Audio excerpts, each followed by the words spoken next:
Berita selanjutnya, BPBD Maluku Tengah imbau masyarakat waspada bencana hidrometeorologi.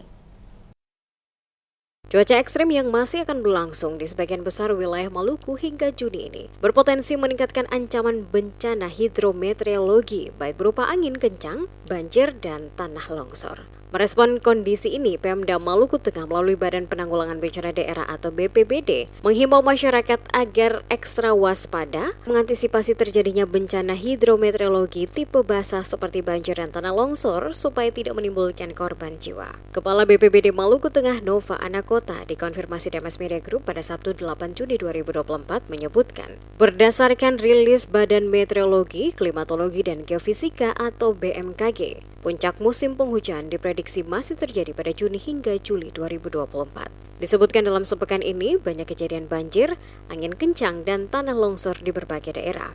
Dijelaskan bencana hidrometeorologi sudah terjadi di beberapa kawasan seperti wilayah Seram Utara, Seram bagian selatan, yakni di Kecamatan Tehoru, mengalami banjir, oprit jembatan Kawanwa jebol hingga longsor di Dusun Saju dan Mahu. Lebih lanjut, Anakota menyampaikan langkah-langkah Pemda dalam merespons serta memitigasi potensi bencana tersebut, di antaranya melalui sistem peringatan dini atau Early Warning System, terpadu BPBD dan BMKG, dikembangkan dan notifikasinya disebarluaskan melalui semua moda komunikasi. Karena bencana itu urusan bersama, tidak semata dilakukan pemerintah.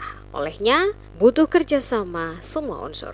Ya, kepada masyarakat itu sudah kita sampaikan himbauan lewat media-media sosial dan beberapa fasilitas lain yang bisa kita hubungi lewat televisi maupun radio. Hari ini kita koordinasi dengan radio antar penduduk juga untuk bisa menginformasi kondisi cuaca ini.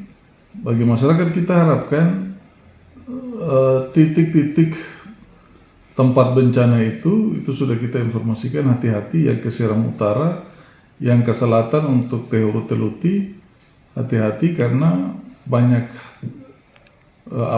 kali di sana.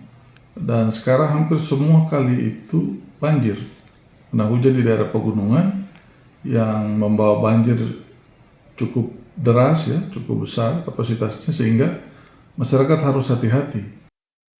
Untuk mengantisipasi bencana tersebut, ia meminta setiap warga untuk melakukan kerja bakti, khususnya memotong dahan atau ranting yang dinilai mengganggu dan mengarah ke jalan raya, karena hal itu dapat membahayakan pengguna jalan. Sementara soal tanah longsor, ia meminta warga untuk lebih waspada, terutama yang memiliki rumah di dekat lereng, termasuk warga yang tinggal di bantaran sungai. Ketika intensitas hujan lebih dari 1 jam dan cenderung deras, ia meminta agar warga tidak menyepelekan hal tersebut, karena menurutnya, jika terjadi hujan deras lebih dari 1 jam, kemungkinan akan terjadi banjir. Anakota juga menyarankan agar apabila terjadi banjir, segera melaporkan kepada RT, RW, atau lurah, kepala desa, dan aparat keamanan setempat. Matikan listrik, amankan dokumen dan benda berharga, serta melakukan evakuasi ke tempat aman, terutama pada anak-anak, ibu hamil, dan ibu menyusui, lansia, dan disabilitas.